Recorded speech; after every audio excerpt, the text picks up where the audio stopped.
Detective James Miller stood in the dimly lit study, his experienced eyes scanning the scene before him.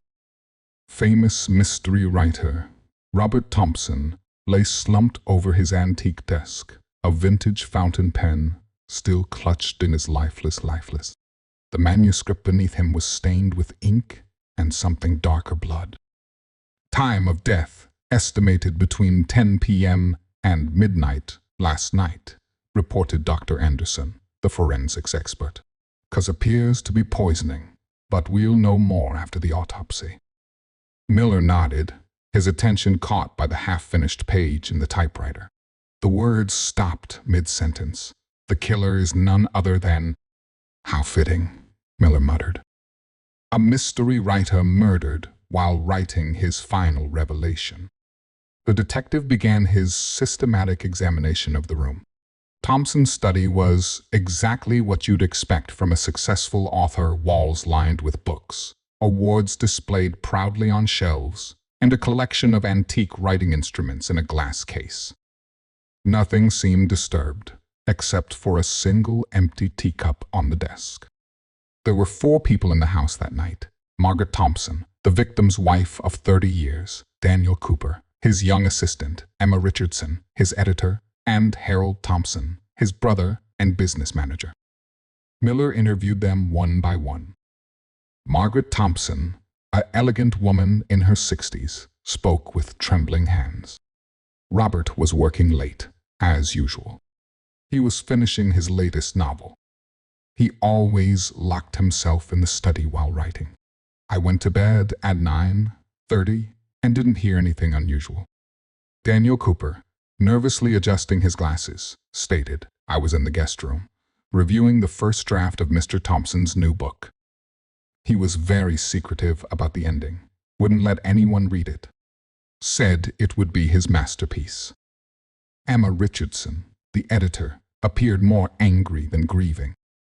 "Robert called me here urgently yesterday. Said he was making major changes to the ending, after all the deadlines he'd already missed. I was in the library until 11 p.m. trying to salvage what I could of the manuscript." Harold Thompson, the victim's brother, seemed oddly calm. "I was in my office, down the hall, handling Robert's finances. He'd been acting strange lately, talking about changing his will. I left around 10:30 p.m. Miller returned to the study, something nagging at his mind. He examined the teacup more closely. A faint, sweet smell lingered. On the desk calendar, he noticed a circled date for tomorrow, lawyer meeting, 2 p.m. He picked up the manuscript pages scattered across the desk. The story was about a wealthy man betrayed by someone close to him.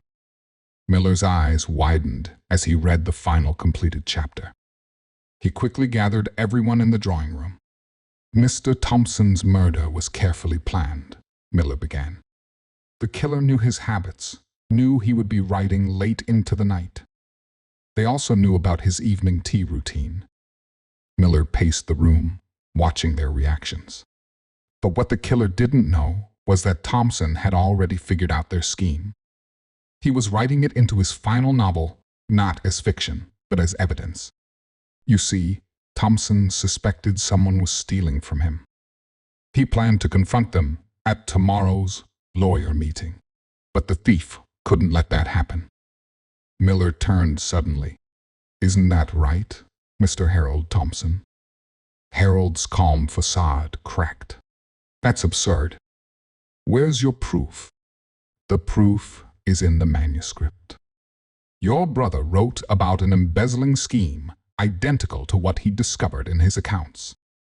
The character he described matched you perfectly. He was going to expose you tomorrow." Miller continued, "You knew his habits, had access to his study, and, most importantly, knew about his evening tea. The poison was found in his usual teacup, the one only family would know he used exclusively." Harold's face turned ashen. He was going to ruin everything. 30 years I managed his money, made him successful. And he was going to throw me to the wolves over a few accounting. Irregularities. As the police led Harold away, Miller picked up the unfinished page from the typewriter. The irony wasn't lost on him. Thompson's last chapter had indeed revealed the killer, just not in the way anyone expected. Days later, when Thompson's final manuscript was published posthumously, it became his most successful work ever. Critics called it his finest mystery, not realizing that every word was true. His last chapter had served justice in a way no one could have anticipated. Detective Miller kept a copy on his shelf. Sometimes, on quiet evenings, he would open it and read the dedication Thompson had written just hours before his death.